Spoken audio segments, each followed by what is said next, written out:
Student learner YouTube চ্যানেলে তোমাদের সকলকে স্বাগত জানাই। আজ আমাদের আলোচ্য বিষয় প্রথম শ্রেণীর স্বাস্থ্য ও শারীরশিক্ষা বিষয়ের সেকেন্ড সামেটিভ এক্সাম অর্থাৎ দ্বিতীয় পর্যায়ক্রমিক মূল্যায়নের একটা উত্তর সহ নমুনা প্রশ্নপত্র নিয়ে। ফুল মার্কস তোমাদের থাকবে 15 এবং সময় থাকবে 30 মিনিট। সরাসরি স্ক্রিনে তোমরা উত্তর সহ নমুনা প্রশ্নপত্রটা দেখতে পাচ্ছ। 1. সঠিক উত্তরের মাথায় টিক চিহ্ন দাও।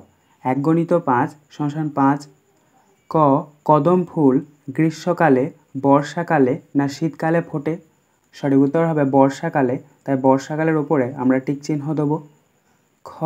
ভারসাম্যের রিলে হাঁটা খেলায় 20, 30 না 25 ফুট ব্যবধানে দুটি দাগ কাটতে হয়? সঠিক উত্তর হবে 20, তাই 20-র ওপরে আমরা টিক চিহ্ন দেব। গ. লিচু, কমলালেবু না আঙুর শুকিয়ে কিশমিশ তৈরি হয়? সঠিক উত্তর হবে আঙুর, তাই আঙুর শব্দটির ওপরে আমরা টিক চিহ্ন দেব। ঘ. চিত হয়ে শুয়ে যে আসনটি করা হয় সেটি হলো বৃক্ষাসন, শবাসন না সুখাসন? সঠিক উত্তর হবে শবাসন, তাই শবাসনের ওপরে আমরা টিক চিহ্ন দেব। ইঙ. সোজা হয়ে দাঁড়ানোর অবস্থান বোঝাতে বলা হয় আরাম, সাবধান না বিশ্রাম? সঠিক উত্তর হবে সাবধান, তাই সাবধানের ওপরে আমরা টিক চিহ্ন দেব। 2. বন্ধনীর মধ্য থেকে সঠিক শব্দ নিয়ে শূন্যস্থান পূরণ করো। 1 × 5 = 5। দেখো এখানে বন্ধনীর মধ্যে কতগুলো শব্দ দিয়ে দেওয়া হয়েছে, সেগুলোকে তোমাদেরকে বেছে নিয়ে শূন্যস্থান পূরণ করতে হবে। কয়েকটা দেখো, যে যোগাসনে ব্যাঙের মতো ভঙ্গিমা অবলম্বন করা হয় তার নাম ড্যাশ। এখানে আমরা প্রথম শূন্যস্থানে বসাবো ভেকাসন। খ. চুল বেড়ে গেলে ড্যাশের কাছে যেতে হয়? এখানে শূন্যস্থানে বসবে নাপিত। গ. তরমুজ পাওয়া যায় ড্যাশ ঋতুতে? এখানে শূন্যস্থানে বসবে গ্রীষ্ম। ঘ. ভদ্রাসনে বসার সময় ড্যাশ সোজা রাখতে হবে? এখানে শূন্যস্থানে বসবে মেরুদণ্ড।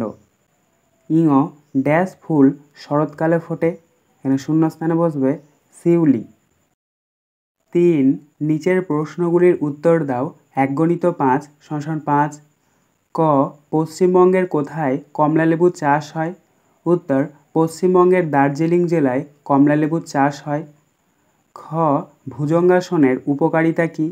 উত্তর, ভুজঙ্গাসন মেরুদণ্ড, বুক, কাঁধ এবং পেটের জন্য বেশ কিছু উপকারিতা প্রদান করে।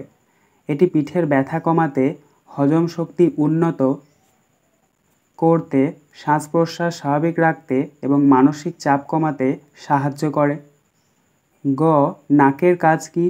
উত্তর, নাকের প্রধান কাজ হলো শ্বাস প্রশ্বাস নেওয়া এবং গন্ধ শুঁকা। এছাড়াও এটি বাতাসকে পরিস্রাবণ, উষ্ণ এবং আর্দ্র করে ফুসফুসে পাঠাতে সাহায্য করে। ঘ. 2 প্রকার জিমন্যাস্টিক্সের এর নাম লেখো। উত্তর, জিমন্যাস্টিক্সের দুটি প্রধান প্রকার হলো শৈল্পিক জিমন্যাস্টিক্স এবং ছন্দময় জিমন্যাস্টিক্স। ইঙ. কোন যোগাসনে লাঠির মতো দেহকে টান টান করে শুয়ে থাকতে হয়? উত্তর, দণ্ডাসনে লাঠির মতো দেহকে টান টান করে শুয়ে থাকতে হয়। আজকের আলোচনা পর্বটি এখানেই শেষ হলো। আশা করি ভিডিওটি তোমাদের ভালো লেগেছে। যদি ভালো লাগে একটা করে লাইক করে দিও। সবশেষে তোমাদের কাছে একটাই অনুরোধ, যারা এখনও পর্যন্ত আমাদের চ্যানেলটিকে সাবস্ক্রাইব করে উঠতে পারোনি তারা চ্যানেলটিকে সাবস্ক্রাইব করে পাশে থাকা নোটিফিকেশন বেলকে অল প্রেস করে নিও এই ধরনের নতুন নতুন ভিডিও পাওয়ার জন্য। ধন্যবাদ।